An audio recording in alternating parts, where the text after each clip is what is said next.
What's up, everybody? I'm Mckenty. This is my second channel where I talk about business and marketing and personal development, stuff like that that's not really a fit for my main channel.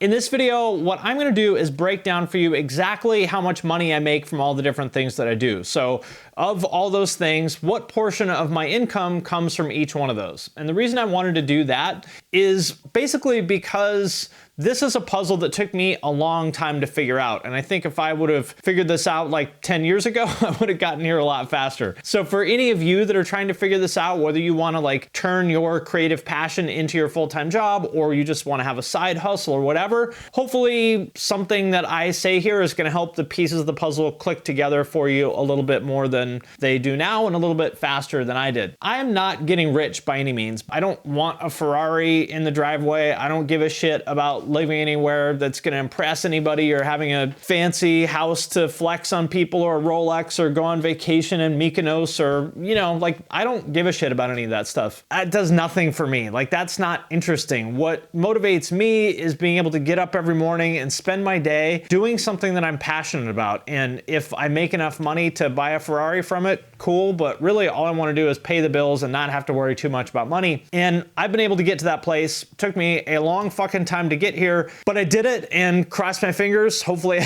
can keep doing it. So I'm going to explain exactly kind of how that all comes together. For those of you who don't know, YouTube is not my full-time job. The thing that I spend most of my time on is I'm the director of operations for URM Academy. That's an online education platform for rock and metal producers. Unstoppable Recording Machine is like the full name. Our main product is a thing called Nail the Mix. If you're in like the music production world, you've probably seen an ad for it. The way it works is that every month we have a new song by a new producer. They come on, you get the actual multi-track files from it, and these are like cool bands that you've heard of. We've had like Andrew Wade with A Day to Remember, Nolly and Periphery. We've had like Gojira,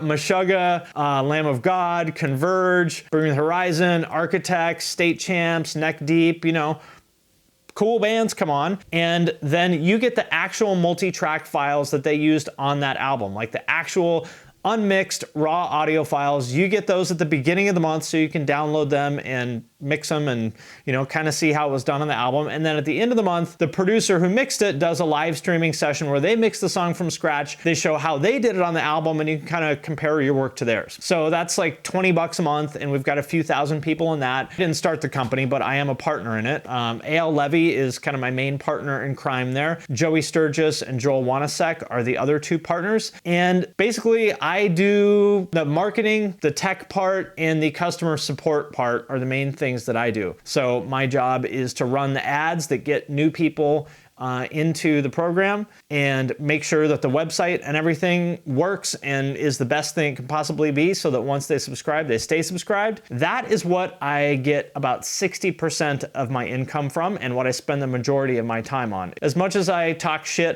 on musicians, and I will continue to talk shit on musicians, I love producers. Like producers to me are really like the unsung heroes of the music world.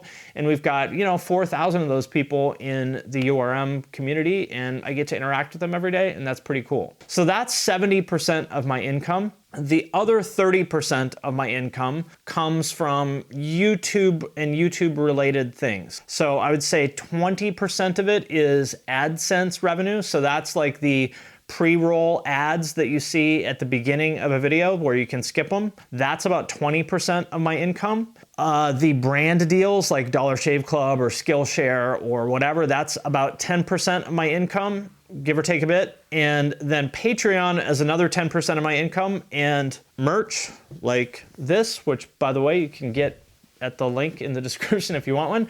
This is 0% of my income because these shirts, I don't actually make a profit on those. So that's sort of the mix of how everything works. And what I wanted to explain more than anything is if you choose to take this route of being a creative entrepreneur, of betting on yourself and choosing to go out there on your own and not have a full-time job where you work for somebody else, it's risky. For example, if we had a recession, we would probably lose a bunch of members from URM overnight and my income would be cut overnight. With YouTube, the AdSense, the ad money, that goes up and down every month. Like July was a terrible month. I made like a third of what I usually do from ad revenue that month. And this month, September, is a good one. Like probably my second best month ever, but it's up and down and you don't really know what's gonna happen there. Same with the brand deals. I'm doing really well this month because Tony, my agent, shout out to Tony if you wanna know more about the whole world of like YouTube sponsorships. We did a really long interview that's on this channel that you can check out if you want. Tony was awesome enough to hand me a bunch of those this month, so that's great. But then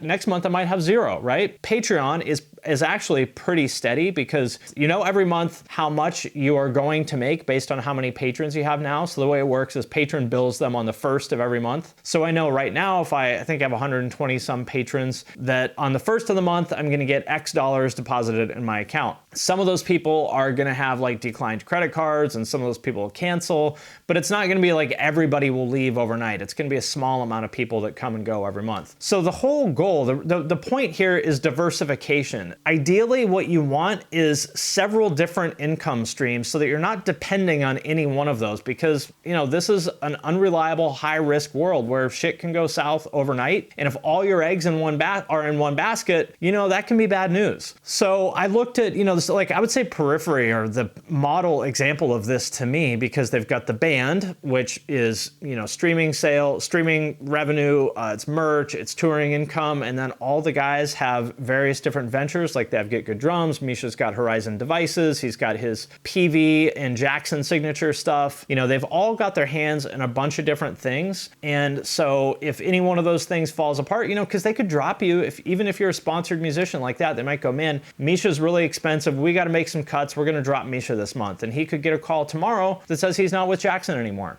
And if he was depending on Jackson for all of his income, then that's a big fucking deal. So to me, they're kind of the template for how you should try to construct your life so that you're not depending on any one thing. Now, there is kind of a downside to that, or a flip side to that, which is like focus is very important. If you have your hands in 9 million things, you're probably not going to do any one of them very well. So let me give you an example of how that worked out for me. I used to do a bunch of freelance work. Like I talked about in one of my other videos, I did stuff for like A Day to Remember and Periphery and Issues and Intervals and Horizon Devices and a bunch of other clients. And I quit doing all that stuff earlier this year because I said, you know what? I really just want to focus on URM and YouTube, and that's it. I don't want to have my hands in anything else because I just can't handle it. I don't think I'm going to do a good job of it. I think I'm spread too thin. I just want to focus on 2 things. And even 2 things is like a lot. If you're really committed to those 2 things, that's still a lot. I have a hard time keeping up with it as is. So anyway, the point of this video, I guess, is to think about it rather than trying to make all your money off of one thing. If you are a creative entrepreneur, another option is to have 2 or 3 or 4 things that kind of all add up to paying the bills. For example, if you did a podcast, you could have a few different revenue streams there. One, of course, would be ads that you read on the podcast. Another would be Patreon. Maybe patrons get the episode a week early. You could also do live events that you charge $20 each to come to.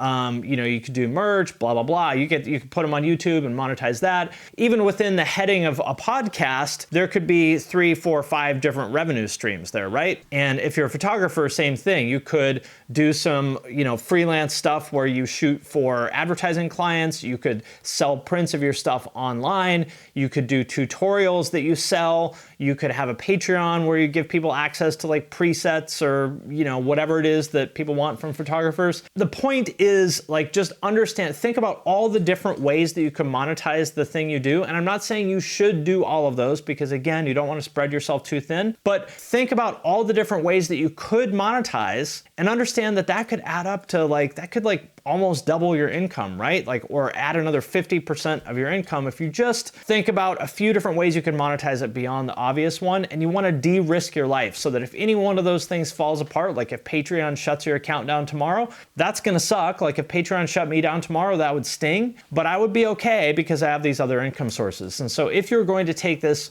risky, scary path of being a creative entrepreneur, de-risk your life by having your hands in a few different buckets if you can. So yeah, I hope that was helpful and let me know what you think. And yeah, I'll see you next time.